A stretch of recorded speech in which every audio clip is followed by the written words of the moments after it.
অবশ্য কইলাম বাড়িতে এসে খাইতে গেলে আবার কামের দেরি হইব, সন্ধ্যা হয়ে যাবো কাম করতে করতে। আচ্ছা ঠিক আছে, আমি নিয়ে আসুমনি, চিন্তা করো না। দেরি করো না কইলাম। আর আমি কিন্তু দুপুর বেলা তাড়াতাড়ি চলে আসবো, রান্না বান্নাটা ঠিকঠাক মতো করে রাখো। ঠিক আছে চলো।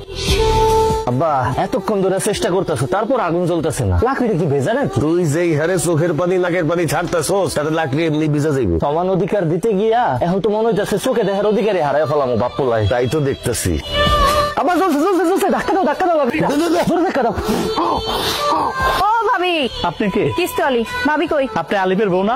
আমি আলিফের বউ, কিন্তু আপনার বউ কই? বাপের বাড়িতে গেছে। ভাই আহে নাই, আপনি এসেছেন কেন? আরে ভাই, প্রত্যেকদিন কি আপনার ভাইরই আসতে হইব? তার অন্য কোনো কাজ থাকতে পারে না, শরীর খারাপ হইতে পারে না? আগামী 15 দিন আমি কিস্তি তুলবো। ভাবি তো 3 সপ্তাহ কিস্তি বাকি, তাড়াতাড়ি টাকাটা দেন। 3 সপ্তাহের কিস্তি রেডি করে আছে, আসেন। কই টাকা তো ঘরে নিয়ে আসেন। আরে বাড়িতে এসেছেন, নাস্তা করবেন, কথা বলবেন, আসেন তো ঘরে আহেন। মানে কি? কিস্তি 3টা জায়গায় 6টা দেবো, 3টা খাতা উঠবেন আর 3টা আপনার জন্য বোনাস। ও তো বাপের বাড়ি, বুঝেন না? হরামির বাচ্চা, তুই এসব কি কইতাছস? কিস্তি দেবো, আসেন না একটু ভিতরে। তোরে জুতোটা দিয়া পিডামু, তোর কিস্তি আলিফ এসে নিব।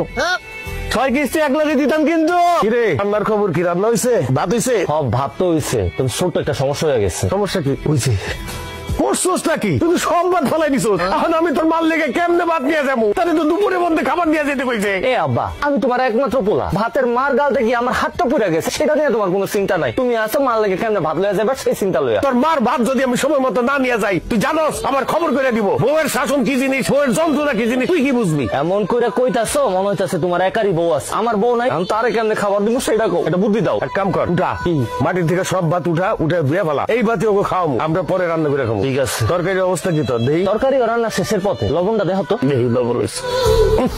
করছিস কি? লবণ তো দেশ নাই। কি কো, লবণ দিছি তো, খারাপ আবার দিতাছি। দে এবার দেখো তো। দেখি হয় নাই তো, আরো দে। এবার দেখো, ফুসকেন সব হারাইয়া ফেলাইছো। তুমি তো একই চামচের থেকে বারবার লবণ সাইকা দেখতেছো, লবণটা হইবটা কেমনে? এখান থেকে দেখো, পাতিল থেকে দেখো, দেখো ঠিক আছে। এত লবণ দেয় মানুষ? তুমি নিজেই তো আমার লবণ দিতে কইলা, তাহলে এখন কি করুম? পানি দে, বাইটাম। কি করলি তুই? তুই কি এই তরকারির মধ্যে গোসল করবি? এত পানি দেয় কেউ? কি কো আব্বা, তুমিই তো আমার পানি ঢালতে কইলা। তোর মার সামনে তো আমি মুখ দেখাইতে পারুম না, লজ্জায়। খালি মার কথা লয়ে আইছো, আমি আমার বউয়ের সামনে কেমনে মুখ দেখামু? মারে আমি বুঝাই রাখবো, তুমি চিন্তা করো না। কি আর করবি? এগুলাই দিয়া দে, এগুলা লয়ে যাই। আল্লাহ জানে আজকে কি কপালে আছে। এটাই লয়ে যাও, যা আছে কপালে। হে বালা বেগম, আসো, খাইয়া দাও, আসো আসো। বিকাল বাজে 4টা, তুমি এত করে খাও না? একটু দেরি হয়ে গেল, কি করুম কও? খাও। কামাক গেছেন আমার? মোটেই কামাক গায় নাই, একটু ঠিক মতো কাম করতে হইব। আমার কাম আমি বুঝুম। আর দুইয়া তুমি আমার সাথে খায় না? কে খাইতে হইব? তুমি প্লেটে খাও আর আমি বাটিতে খাইতেছি। প্রথম রান্না করছি তো, এর লিগে একটু বড় সুস্বাদু হয়েছে, দারুণ খাবার হয়েছে। তুমি আমার স্বামী খাও। খাও কইলাম, মুখে দাও। আমি বৈশা দেখি। হ্যাঁ, সুন্দর করে আমার স্বামী ভাত খাও। খাও। বাহ, তোমার তো অনেক বড় সড় আয়োজন কইরা পুরস্কার দেওয়া উচিত। আমি পুরস্কার পাবো কেন? সেরা রাঁধুনি পুরস্কার।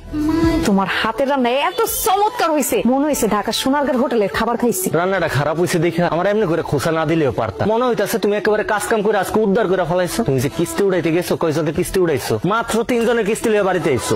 প্রথম বুঝতে সবার একটু সময় লাগে। ওইটাই আমারও আজকে প্রথম দিনই আছিল, ওই কারণে রান্নাটা একটু খারাপ হয়েছে।